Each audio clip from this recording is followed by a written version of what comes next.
Bonsoir tout le monde. Merci d'être là pour ce nouveau café littéraire de l'impondérable. Alors aujourd'hui, je suis content de recevoir mon ami El Houari Hadi. Je ne vais pas vous le présenter. Vous savez toutes et tous que c'est une sommité mondiale, donc il nous fait honneur d'être avec nous. Alors il est professeur, il est docteur, il a beaucoup publié, hein, donc depuis de longues années et ses publications sont aujourd'hui des références. Alors, son dernier livre, c'est Retour sur Kant aux origines de la modernité intellectuelle. Mais Wally, bienvenue au Café littéraire de l'impondérable. Marhaba bik. Barakallahu fik. Merci beaucoup, Youssef. Je suis très honoré par cette invitation pour parler d'un livre que beaucoup d'Algériens m'ont demandé, mais pourquoi écrivez-vous sur un philosophe alors que vous êtes sociologue, et surtout que notre société, notre pays connaît pas mal de problèmes culturels, sociologiques, économiques, etc. Pourquoi ne pas consacrer votre temps à ces thématiques? D'abord, j'ai consacré pratiquement toute ma carrière de chercheur à cette thématique. Et à la fin de ma carrière, je me suis rendu compte que les sciences sociales, d'une manière générale, se construisent dans un paradigme philosophique, et qui est celui de Kant. Je n'étais pas conscient de cela. J'ai découvert cela il y a une quinzaine d'années, et je me suis mis à lire Kant. Et j'ai trouvé en lui un penseur qui, sans exagérer, est susceptible de répondre aux contradictions auxquelles la société algérienne, ou la société musulmane d'une manière plus générale, est confrontée. Et donc je n'ai pas lu Kant en tant que philosophe. Je n'ai pas de formation philosophique. La seule fois où j'ai fait de la philosophie, c'était au lycée en classe terminale. Mais j'ai une formation de sociologue et j'ai produit des livres de sociologie sur l'Algérie, des livres de sociologie de l'islam. Et je me suis rendu compte que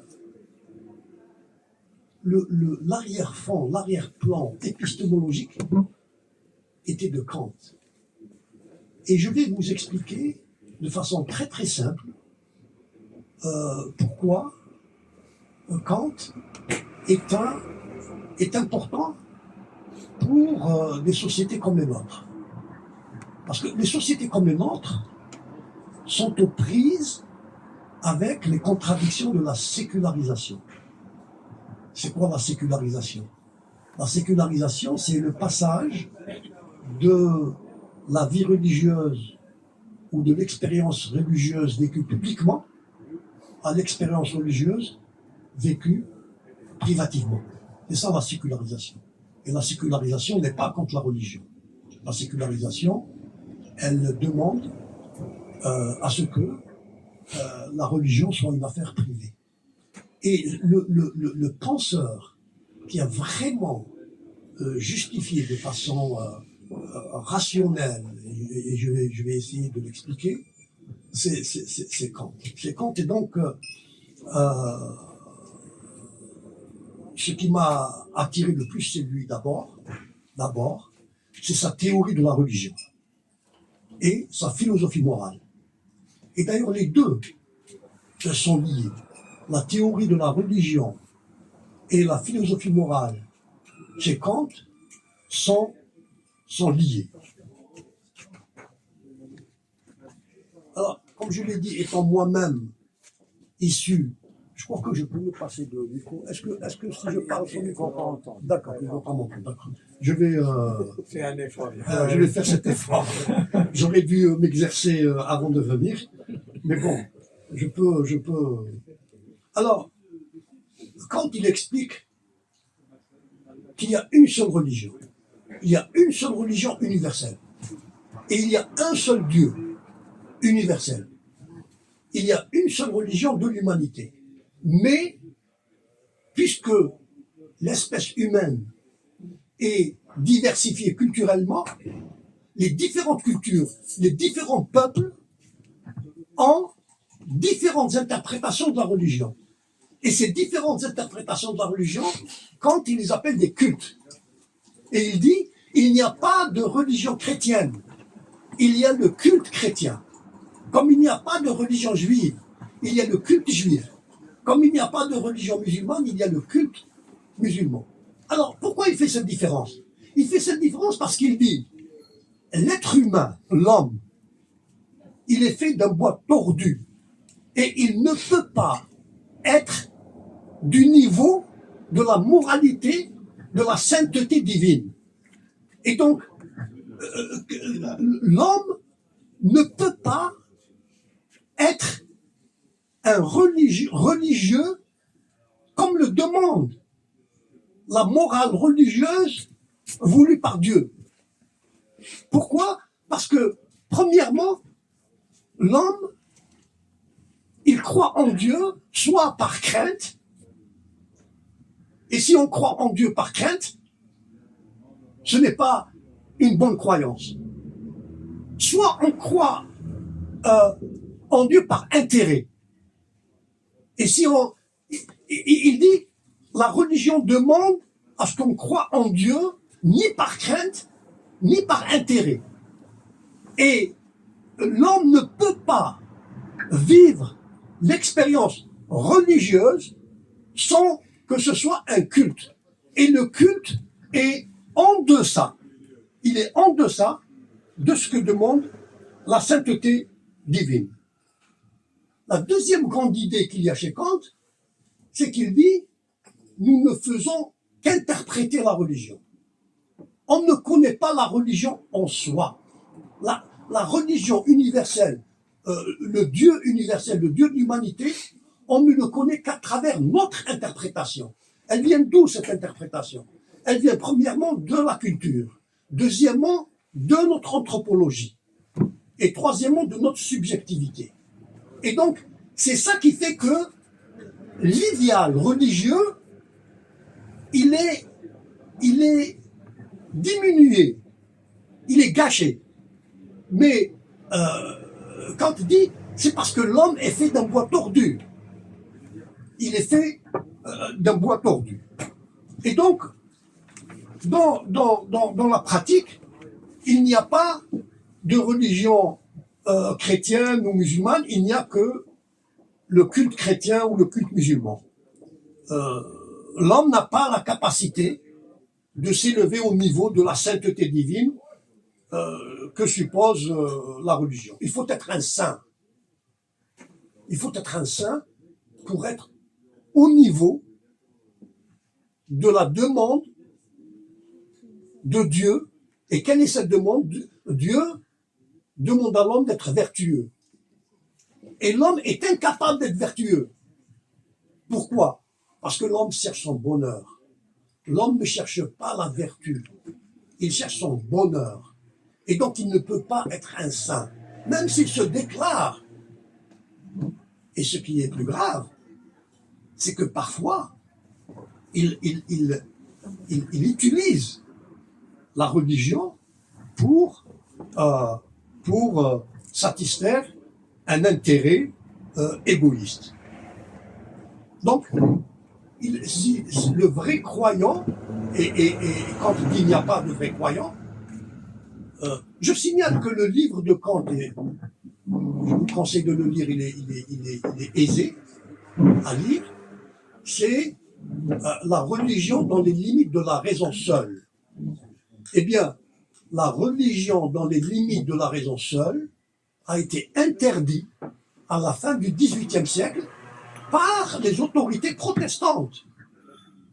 Parce que Kant est protestant. Sachant que le protestantisme est plus libéral que le catholicisme.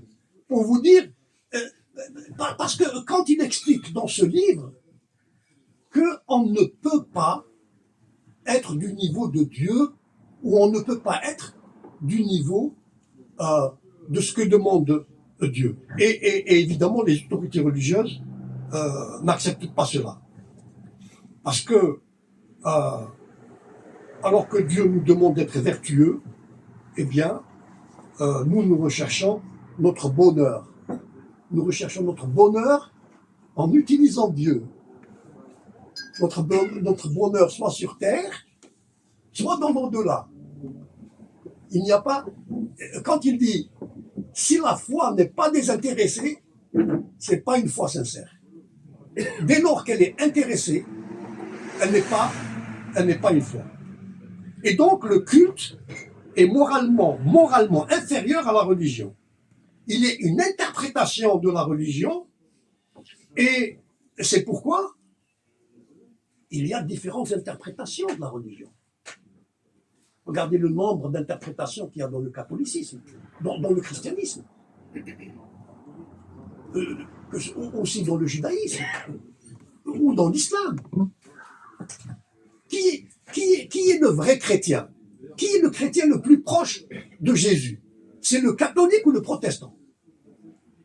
Qui est le musulman le plus proche du Coran? C'est le chiite ou le sunnite?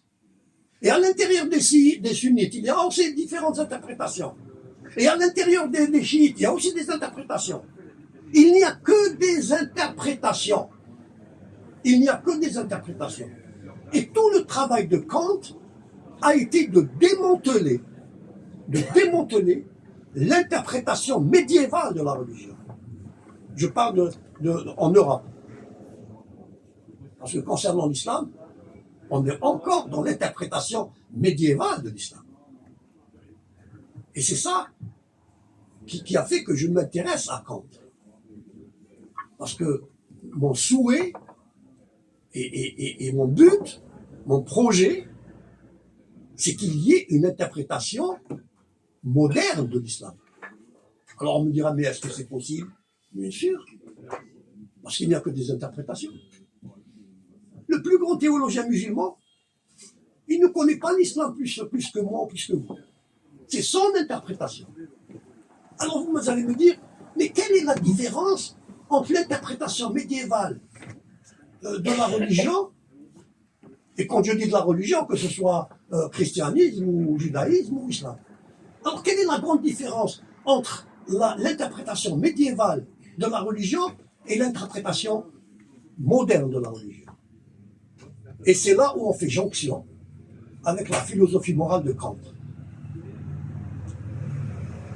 Dans l'interprétation médiévale de la religion, l'homme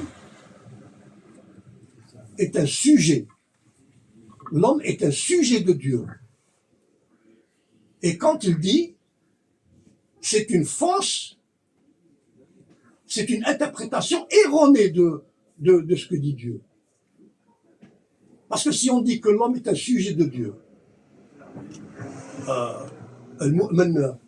Abdallah, ça veut dire que le croyant est un esclave et Dieu, c'est un maître. Mais Dieu n'a jamais voulu être un maître des hommes. Dieu n'a jamais voulu réduire les hommes à l'état d'esclave. C'était l'interprétation médiévale.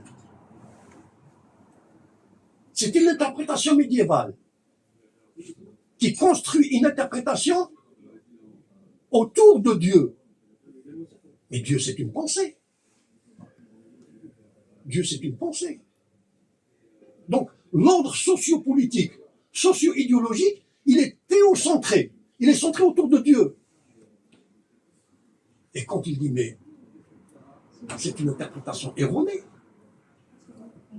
quel est l'être que Dieu respecte le plus? C'est l'être humain. Il y a une ayah dans le Coran, ou un verset du Coran, il demande aux anges de se prosterner devant Adam. Mais Adam, c'est un homme, il est le représentant. Donc, dans le Coran, Dieu demande aux anges de se prosterner devant l'homme. Donc, dans le Coran, comme dans la Bible, c'est l'homme qui est la finalité. C'est l'homme qui est la finalité. Mais l'interprétation médiévale de l'islam ou du christianisme ou du judaïsme, elle fait de l'homme un objet.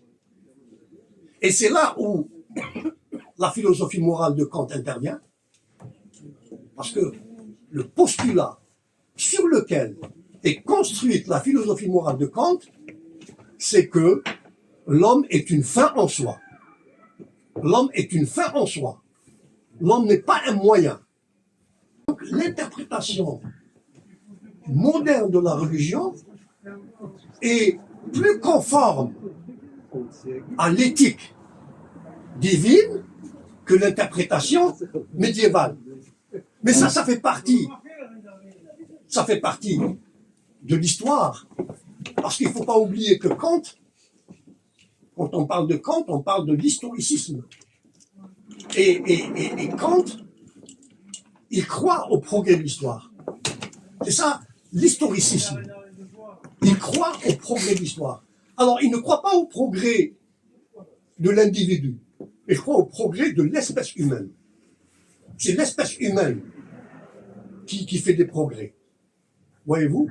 Et donc, l'interprétation moderne de la religion, l'interprétation qui se base sur le postulat que l'homme est une fin en soi, est plus proche de la sainteté divine, de la religion, que l'interprétation médiévale de la religion. Et donc, Kant conclut que l'interprétation médiévale du christianisme est contraire à ce que enseigne la religion. Parce que la religion pose l'homme comme fin en soi, et le culte, que ce soit le culte chrétien médiéval ou le culte musulman aujourd'hui, il en fait un moyen. Et faire de l'homme un moyen est immoral. L'homme n'est pas un moyen. L'homme n'est pas une bête. L'homme n'est pas une machine. Voyez-vous? Et d'ailleurs, je fais une digression.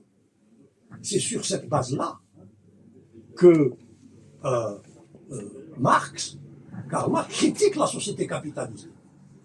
Parce que la société capitaliste fait de l'ouvrier, donc de l'homme, un moyen.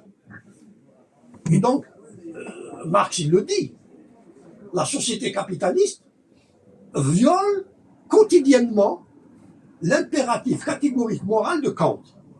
Mais l'Église médiévale ou l'islam d'aujourd'hui, il viole quotidiennement ce principe fondamental. Oui, si tu veux bien, alors ton livre, je vais dire un petit mot sur ton livre. Il y a 4 parties qu'on peut lire séparément, n'est-ce pas?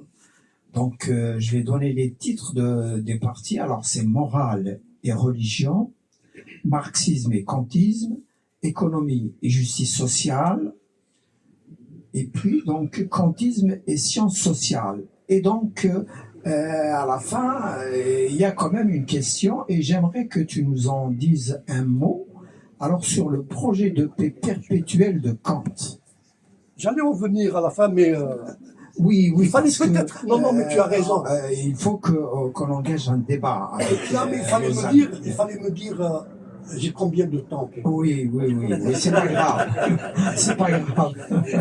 Non, mais dis-moi combien de temps? Ben, il te reste maintenant 5 minutes. C'est pas vrai. Oui. Oui, mais tu auras le temps de revenir et c'est mieux pour toi. Parce que je vais te dire, alors, ton discours aura plus d'impact. D'accord, tu as raison. Tu as raison, Youssef. Alors, quand pose le principe que l'homme est une fin en soi, cela va avoir un prolongement dans le droit. Si on dit que l'homme est une fin en soi, l'homme est un sujet de droit. C'est-à-dire que les droits qu'a l'homme, il ne les a ni de l'État, ni du roi, ni de personne. l'homme a des droits, il est sujet de droit.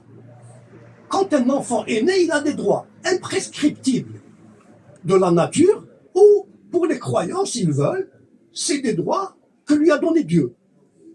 Voyez-vous comme c'est important. L'homme est sujet de droit. Alors, puisque on me demande de faire vite, j'aimerais dire que l'interprétation médiévale de la religion, que ce soit le christianisme, le judaïsme ou l'islam, l'interprétation médiévale a pour fondement métaphysique la philosophie de Platon. C'est Platon qui a fourni à la théologie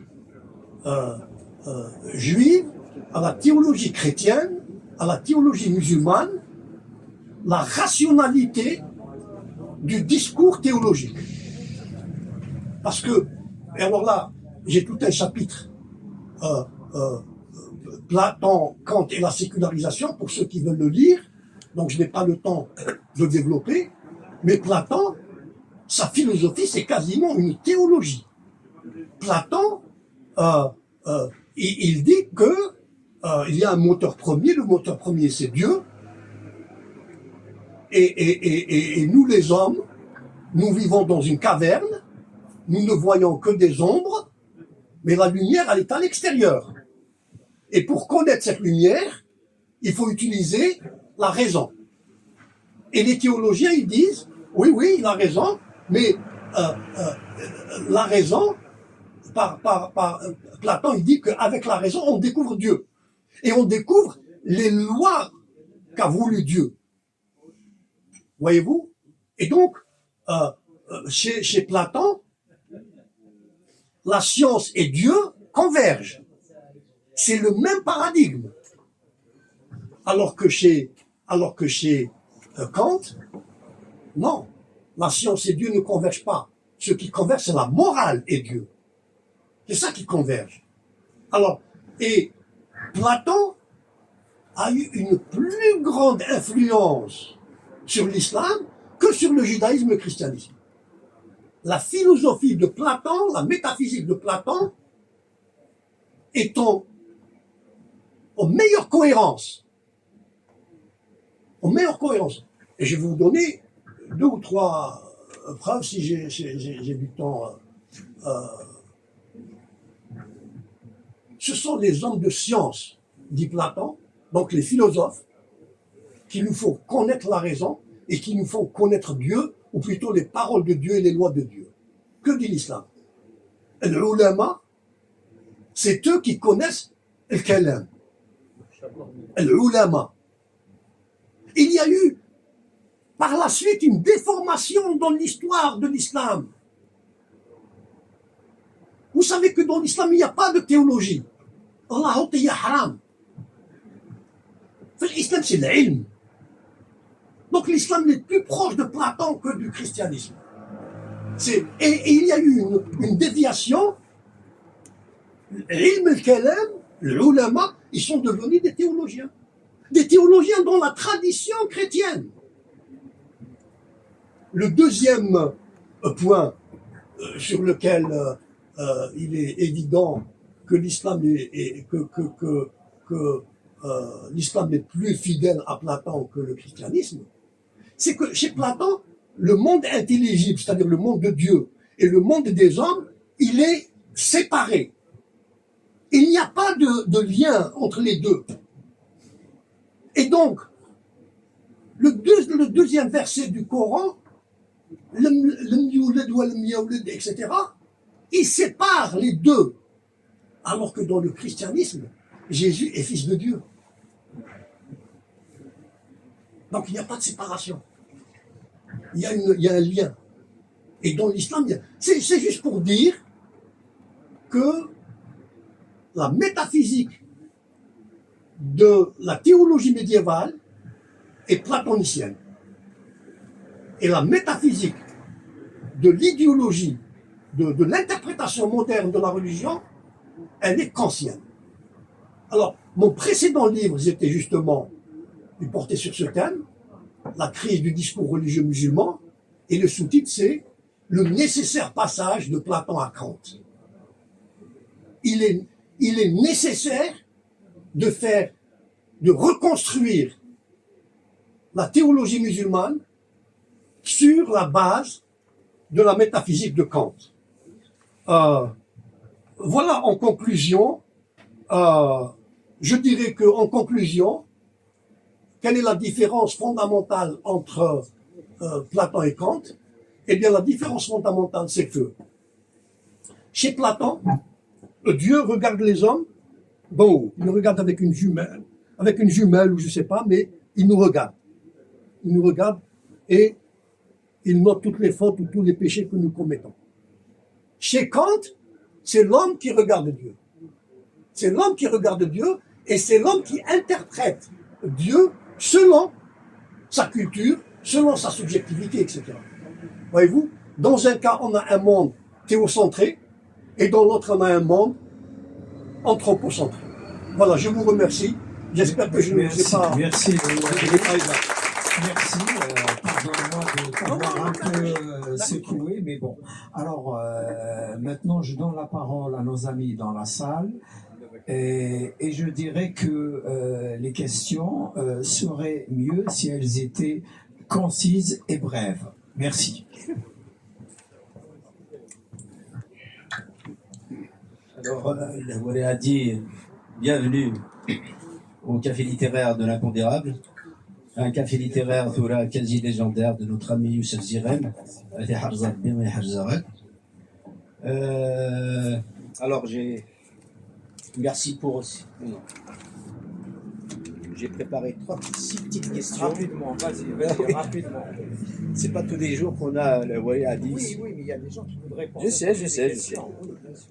Donc, j'ai 6 petites questions. C'était 3. Non, Brahim, tu poses 2 questions et tu donnes la parole. Attends. Posez 3 questions et ensuite vous répondez. D'accord, vous reviendrez, posez 3 questions. D'accord. Brahim. Écoute, on ne prend pas le TGV comme... Alors, votre ouvrage surprend d'abord par son objet. Revenir à Kant n'est pas à première vue ce qui caractérise habituellement vos travaux de sociologue. Ce déplacement intellectuel intrigue et ouvre une attente. Pourquoi avoir écrit ce livre? Ce n'est pas en apparence votre domaine habituel de recherche ou d'enseignement. Donc,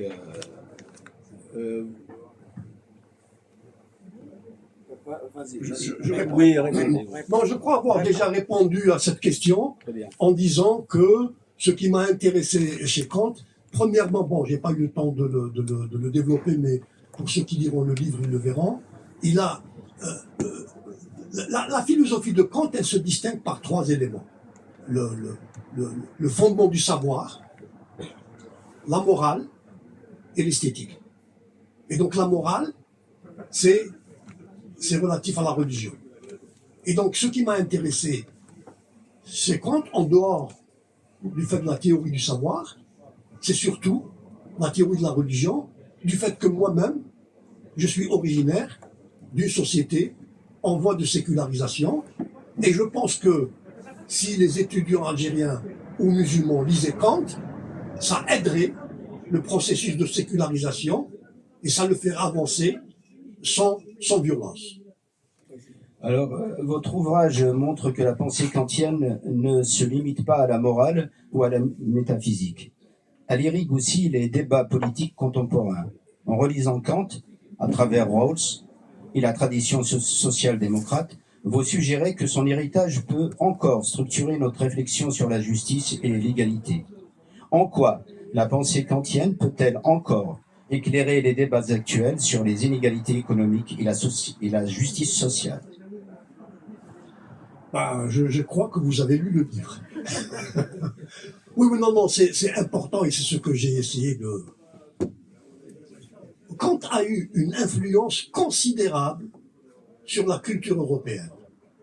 Et en le lisant, et du fait que je connais plus ou moins Marx et plus ou moins Hegel, pas comme le veut un philosophe, mais je connais beaucoup mieux Marx, je me suis rendu compte que Kant a eu deux grands disciples. Il a eu un disciple de droite idéaliste, et c'est Hegel, qui a fait sombrer la philosophie dans la métaphysique, et il a eu un autre grand disciple, qui est Marx, qui est un disciple de gauche, matérialiste, et qui voulait faire éteindre la philosophie par les sciences sociales. Donc Kant n'est pas un auteur pré-marxiste, Kant est un auteur, plutôt c'est Marx, qui est un auteur post-kantien. Et Kant a eu une influence considérable, beaucoup plus qu'on ne le croit, dans la mesure où il a influencé le mouvement ouvrier qui s'est scindé en deux. Il y a eu le marxisme version russe, le marxisme version communiste, et le marxisme version kantien, qui est la social-démocratie. Mais la social-démocratie aussi, elle s'est éloignée de Kant. C'est mon opinion. Je ne crois pas que le PS français, qui théoriquement, se prévaudrait de Kant, je ne crois pas que le PS français est fidèle à Kant ou à Marx. Et c'est la même chose, le SPD allemand, etc., etc. Mais j'explique cela dans mon livre, et c'est pour ça que Kant est beaucoup plus important qu'on le croit. Merci. Alors, dans votre livre, vous montrez que les sciences sociales n'ont jamais cessé de dialoguer avec Kant, que ce soit pour prolonger son héritage, comme chez Durkheim et Weber, ou pour le discuter comme chez Bourdieu. Ce détour par la philosophie morale semble éclairer une difficulté théorique persistante au cœur de la sociologie. Selon vous, quel est le problème majeur des sciences sociales que Kant permet de mieux comprendre ou de résoudre? Alors, il est à l'origine des sciences sociales parce qu'il est à l'origine du savoir, ou plutôt, il a défini le cadre du savoir scientifique. Je m'explique. Kant, il dit, voilà l'objet de la philosophie. L'objet de la philosophie, c'est le savoir, la morale, l'esthétique. L'objet de la science, c'est tous les phénomènes empiriques. Et la science utilise l'entendement pour expliquer l'enchaînement des causes. Le troisième savoir, c'est la métaphysique. Et il explique que la métaphysique, c'est la discipline qui répond à toutes les questions auxquelles la science ne répond pas.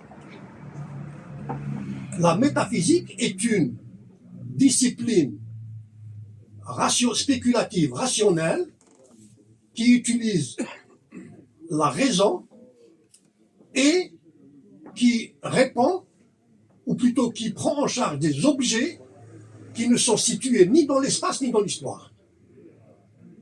Donc il fait la séparation. Donc lorsque il limite, il trace cette frontière de la métaphysique, ça veut dire qu'il libère la science de l'autorité qu'elle avait sur la métaphysique, sur la science.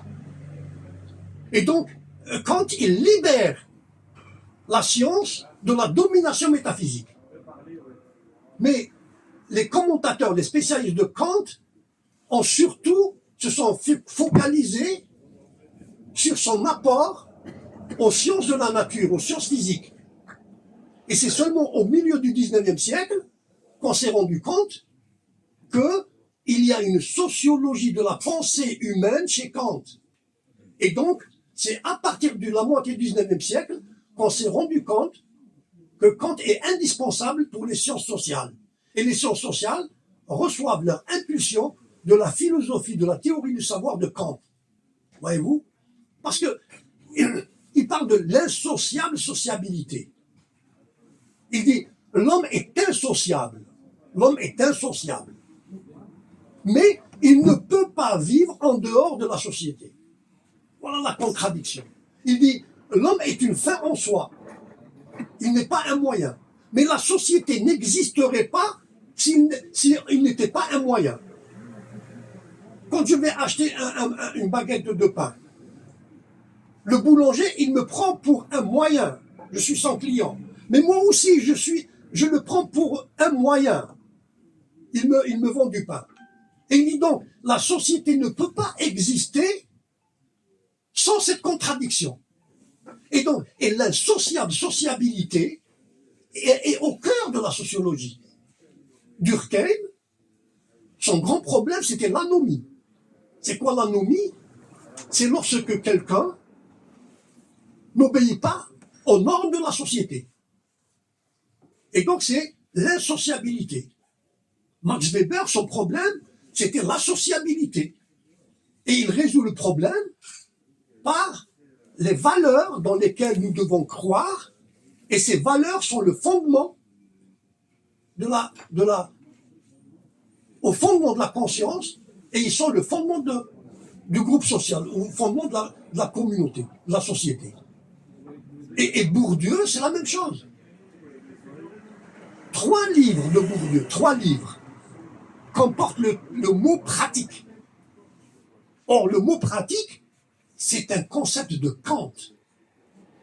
C'est quoi la pratique? La pratique s'oppose à la théorie, ou se différencie de la théorie. La pratique justifie les moyens par les fins. La théorie explique les causes. Et on retrouve chez Bourdieu esquisse d'une théorie de la pratique qu'il a rédigée en Kabylie, sur la base du travail ethnographique qu'il a fait en Kabylie. On retrouve le sens pratique en relation aussi avec son travail ethnographique en Algérie. Et on retrouve enfin dernièrement raison pratique. Donc tous ces auteurs, Durkheim, Bourdieu, ils sont tous kantiens. On ne peut pas ne pas être kantien quand on fait les sciences sociales.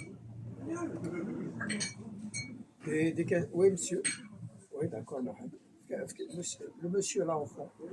Oui.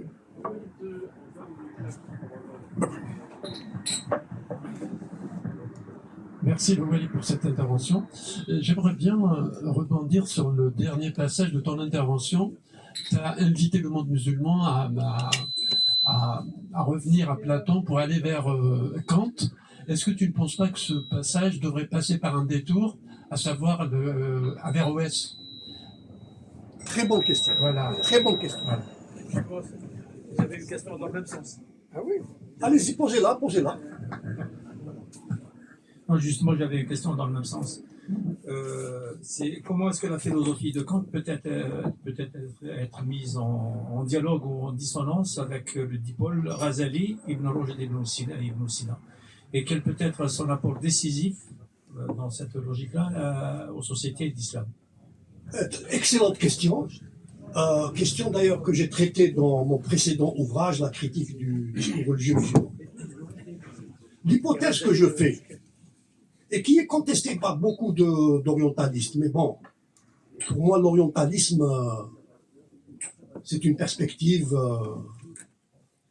comme dirait Edouard Saïd, réactionnaire. La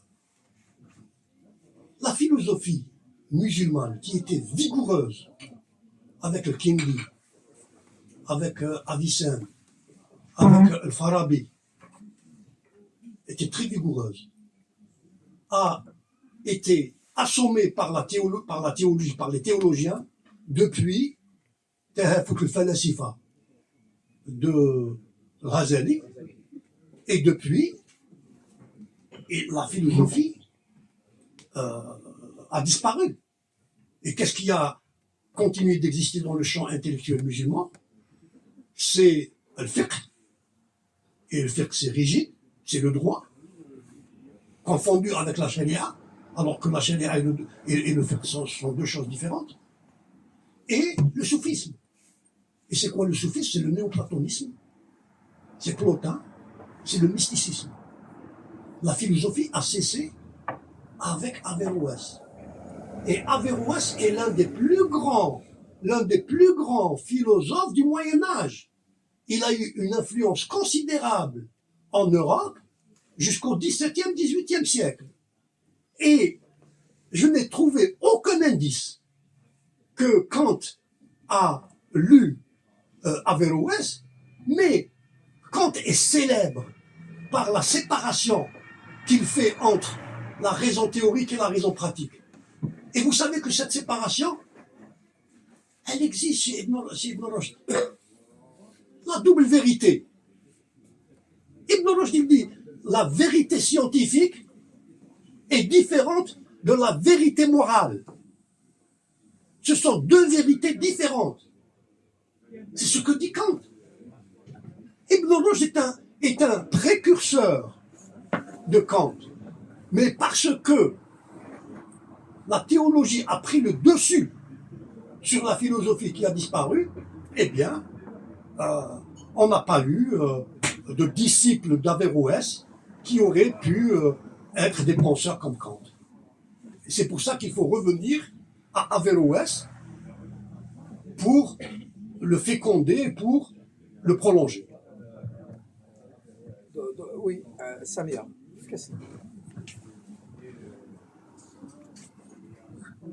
Bonjour, donc on ne se lasserait pas de vous écouter, c'est le Walid Hadi. Vraiment, je suis très très contente d'être là, grâce au café littéraire de nos amis, donc Si Youssef et bien sûr Brahim Sassi.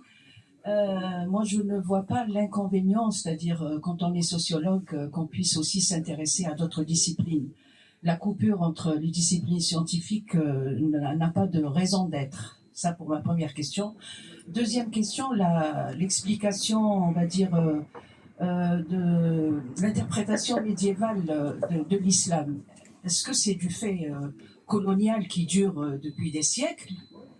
Ou elle est due à quoi? Pourquoi on n'arrive pas à dépasser cette explication, d'abord, médiévale? L'interprétation, on est toujours dans les interprétations. Et si on n'est pas sujet, et j'ai apprécié cette façon de voir les choses, on n'est pas sujet, mais on est des créatures divines, donc c'est pas Dieu qui attend quelque chose de nous. Quel serait alors notre sens, le sens de notre existence? Bien sûr, chercher la vertu, certainement. Donc, être des divins sur terre.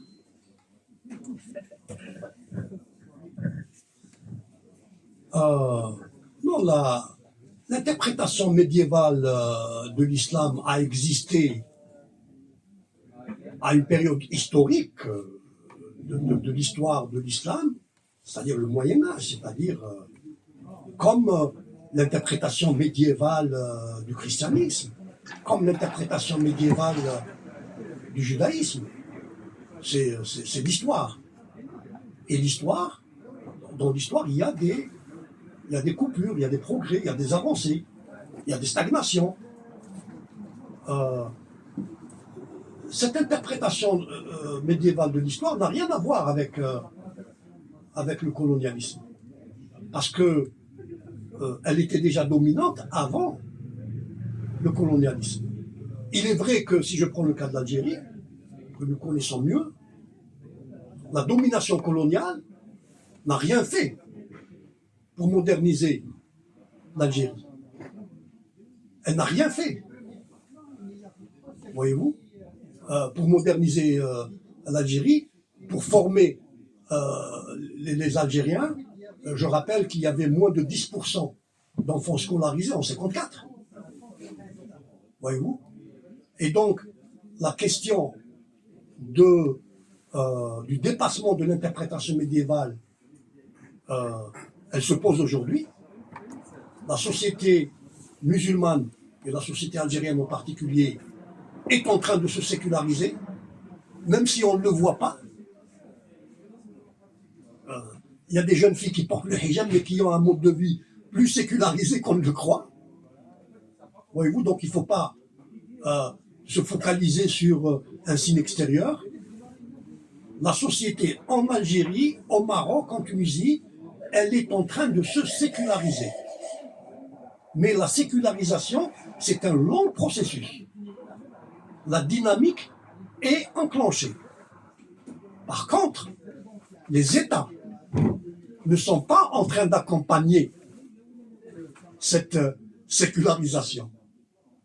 Et pour des raisons politiques.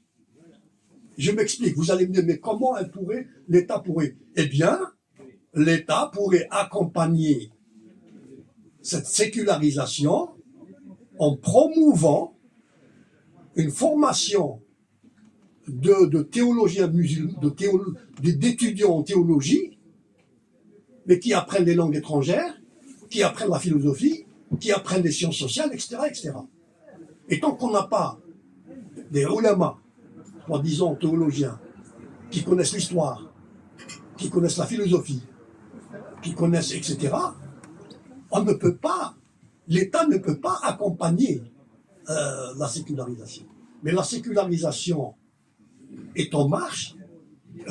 Un pays comme l'Arabie Saoudite, il a vu, MBS a vu que avec la théologie du wahhabisme, ça va nulle part, c'est l'impasse. Mais au lieu de créer des facultés de théologie musulmane moderne, il ouvre des boîtes de nuit et il invite Jennifer Lopez à chanter moitié nue. C'est pas comme ça qu'on va séculariser, on va accompagner la sécularisation. Bien sûr que Jennifer Lopez vienne danser, c'est pas un problème. Mais c'est pas avec le tourisme américain, allemand, français que on accompagne la sécularisation. C'est d'abord en promouvant la philosophie. Et de ce point de vue, l'Iran, dont on dit que c'est un État religieux, l'Iran est plus sécularisé que l'Arabie Saoudite. La philosophie, j'ai été étonné, j'ai eu une étudiante, une Iranienne qui a fait sa thèse sous ma direction, j'ai été étonné par le fait que les auteurs comme Kant, comme Bourdieu, comme Foucault étaient traduits en iranien. Elle les avait lus en iranien. Voyez-vous? Donc, il ne faut pas désespérer. L'Europe s'est sécularisée à travers des guerres de religion. Il faut juste espérer que l'on n'aura pas. Mais ce n'est pas un accouchement facile. Mais on y va. On est sur la... Et cette question de la sécularisation ne pouvait se poser qu'après les indépendances. Elle ne pouvait se poser qu'après les indépendances. Oui. Alors, chacun, il faut... Monsieur.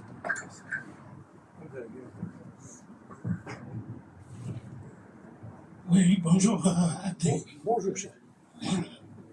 Moi, la question tout à l'heure que tu posais, c'est-à-dire que sur l'accompagnement des États qui est insuffisant ou inexistant, ou même souvent qui freine cette sécularisation, il y a aussi toute la question du contexte international. Je pense pas que... Il y a deux choses que moi parce que je pense pas que Trump soit aussi raisonnable dans ses actions. Et même s'il considère que l'impact de ses actions est moral, cette moralité ne correspond pas à la moralité telle que l'a définie Kant. Elle est définie, elle n'est pas universelle, elle ne s'applique pas de façon universelle à l'espèce humaine, au contraire. La deuxième chose, c'est par rapport à toutes les nouvelles technologies, notamment tout ce qui est intelligence artificielle. C'est la question de la règle et du sujet pensant tel que le définit Kant. Est-ce qu'il n'y a pas une espèce d'inversion où c'est aujourd'hui cet objet d'intelligence artificielle qui prend le dessus sur le sujet pensant tel que le définit Kant. Voilà, merci beaucoup. Merci pour ces deux questions. Concernant la première, Kant verrait Trump comme d'abord comme quelqu'un qui n'est pas sincère en termes de religion, et sa base, je fais allusion aux évangélistes qui votent pour lui, ce sont, dans une perspective kantienne, ce sont des aliénés, et dans la mesure où leur pays est une puissance nucléaire, c'est dangereux, c'est effrayant. C'est effrayant. Voyez-vous, Trump est un homme dangereux pour la paix mondiale et même pour la société américaine. Les Américains, beaucoup d'Américains disent he is unhinged, c'est-à-dire il est déséquilibré. Ben, quand vous avez quelqu'un de déséquilibré qui est à la tête de la première puissance mondiale, puissance nucléaire en plus, c'est assez grave, c'est assez grave. La deuxième question, aussi, la réponse est effrayante, ou plutôt la perspective est effrayante. Et là, c'est effectivement l'effacement du sujet. Et je ne sais pas ce que vont devenir les élèves dans 10 ans, 15 ans, 20 ans, puisque avec l'intelligence artificielle maintenant, ils peuvent écrire les dissertations, les rédactions, mais c'est effrayant. Mais on sait. Le deuxième aspect, l'intelligence artificielle va mettre à la porte d'ici 10 ans aux États-Unis entre 15 et 20 millions de personnes au chômage. Alors, les États-Unis vont connaître l'ère des révolutions qu'a connue l'Europe au XIXe siècle. Parce que c'est un pays très riche et les millions de personnes qui ne vont pas avoir de travail pour acheter de la nourriture, qu'est-ce qu'ils vont faire? Ils vont se soulever. Et moi je crois que le pays qui est le plus proche du socialisme, pas à court terme, c'est les États-Unis. C'est pas l'Algérie ou la Suisse.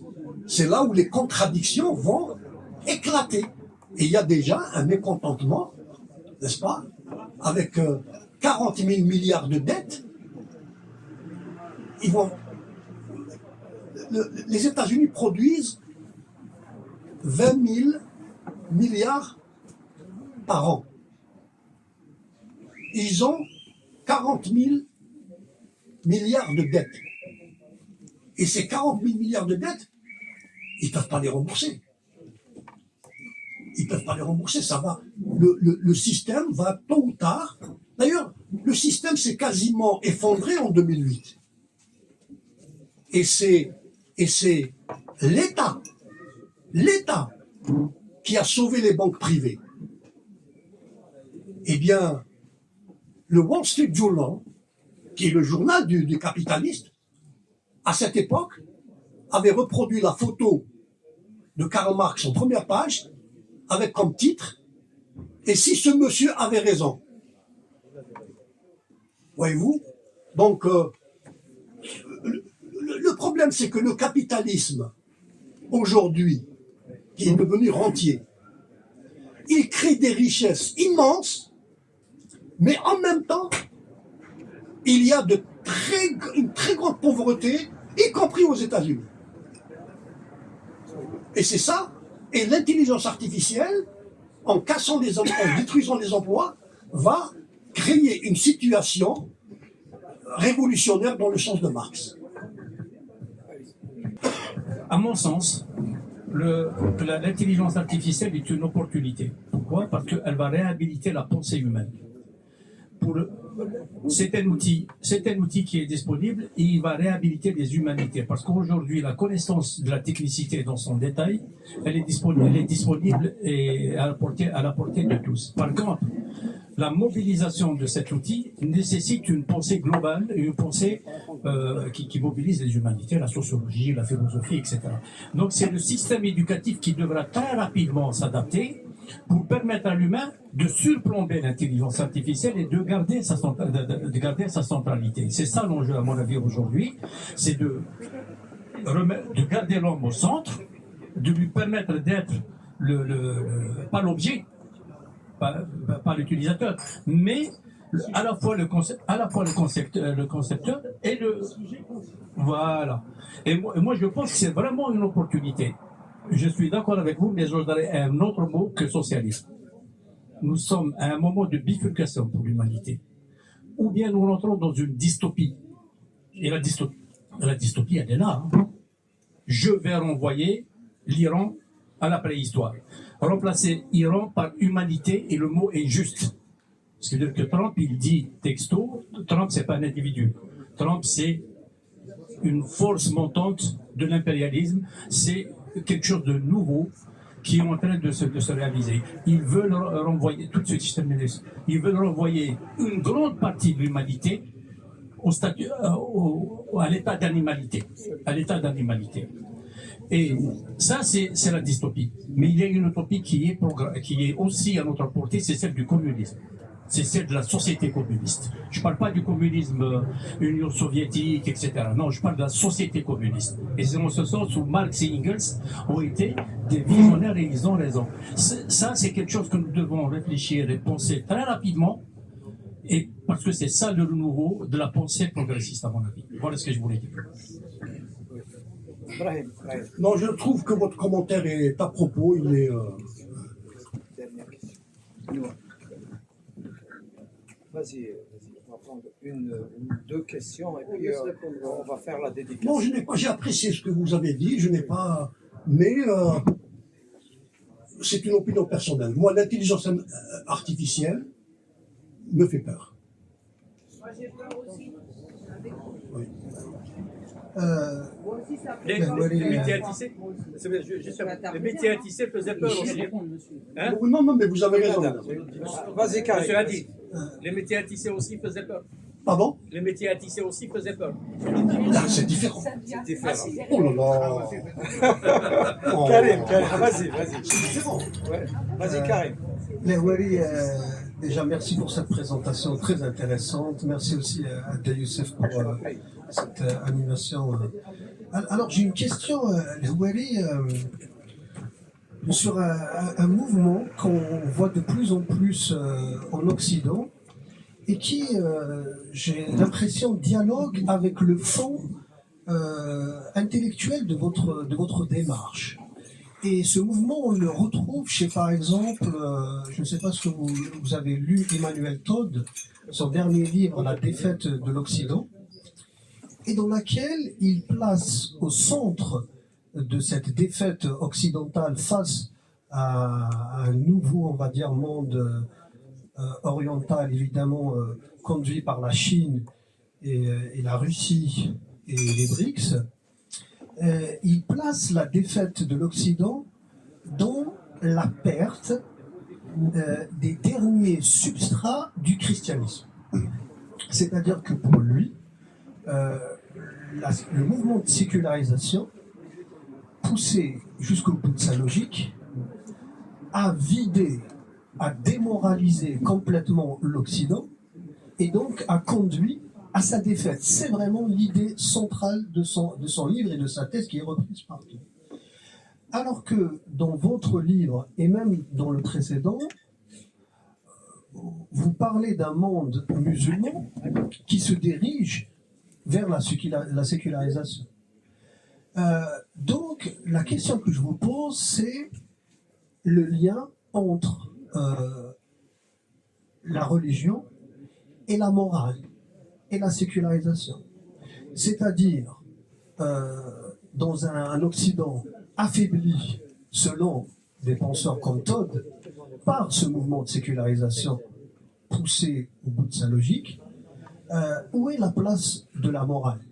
Si on se réfère à Kant, par exemple. Et pour nous aussi, pour ne pas faire peut-être le même parcours aussi,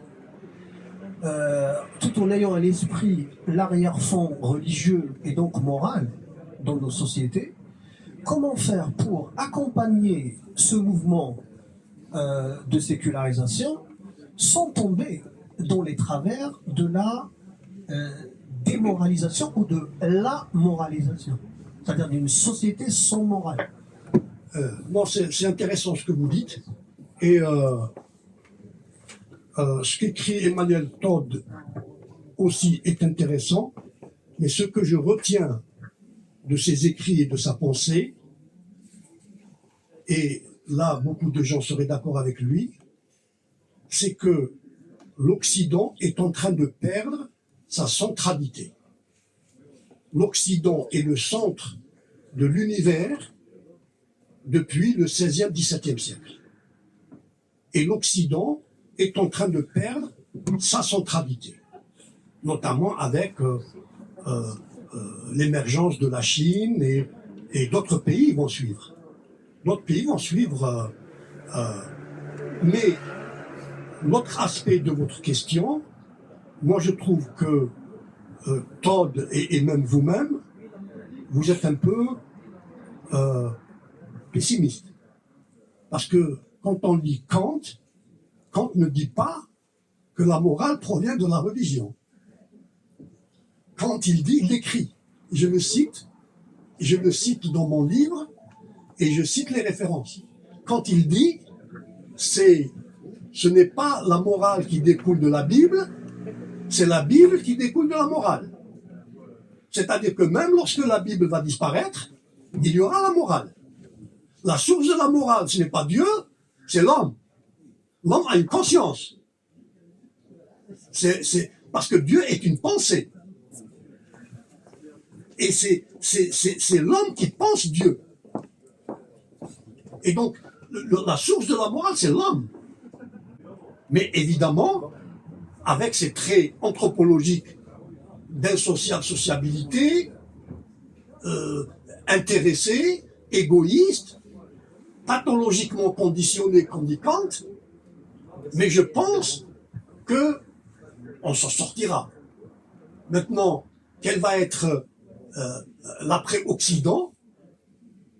Je ne sais pas, mais en tous les cas, l'Occident a perdu de sa centralité. Ceci dit, quand on dit l'Occident a perdu de sa centralité, parce que Kant, lui, il ne parle pas de tel ou tel pays, il parle au niveau de l'espèce humaine. Et il dit l'espèce humaine fait des progrès. L'Occident a contribué au progrès de l'espèce humaine, comme les Irakiens, il y a 6000 ans, ont inventé le papier, comme les Chinois, il y a 10 000 ans, ont inventé la roue, comme les musulmans, il y a 15 siècles ou 14 siècles, ils ont inventé l'algèbre. C'est un pot commun. C'est la culture humaine. L'Occident a fait un apport à cette culture humaine. L'état de droit, c'est l'Occident. Le sujet de droit, c'est l'Occident. La rationalité économique, c'est l'Occident. Ils ont fait cet apport au pot commun. Mais les musulmans, ou les Maghrébins, ou les Chinois, ou les Amérindiens dont on dit que ce sont des sauvages, nous mangeons, les légumes que nous mangeons, c'est leur invention. Donc ce n'étaient pas des sauvages. Voyez-vous? Donc il faut penser en termes de l'espèce humaine. Et dans ce processus, l'Occident a fait sa contribution et il va y avoir d'autres perspectives. Le Houari, un mot de la fin, ou bien est-ce qu'on a oublié quelque chose de très important? Voilà. Avant la dédicace, voilà. Le mot de la fin, moi Vas-y, le Houari. Le mot de la fin, c'est toi, la macane. Sincèrement, le mot de la fin, j'espère vraiment que dans nos pays d'origine, c'est-à-dire l'Algérie, le Maroc, la Tunisie, on donne dans l'enseignement plus de place à la philosophie. Et qu'on ne nous dise pas on veut enseigner la philosophie musulmane. Parce qu'il n'y a pas de philosophie musulmane, il y a juste la philosophie. Et la philosophie occidentale, eh bien, elle s'est bâtie sur la base aussi de la philosophie musulmane. La philosophie musulmane a transmis a d'abord enrichi la philosophie grecque et elle a transmis à l'Europe. Et ça a continué. Donc, il faudrait, je souhaite, que les jeunes générations dans nos pays d'origine apprennent la philosophie. Voilà mon dernier mot de la fin. Merci Lowell, merci à vous toutes et à vous tous. Place à la dédicace. Merci Lowell.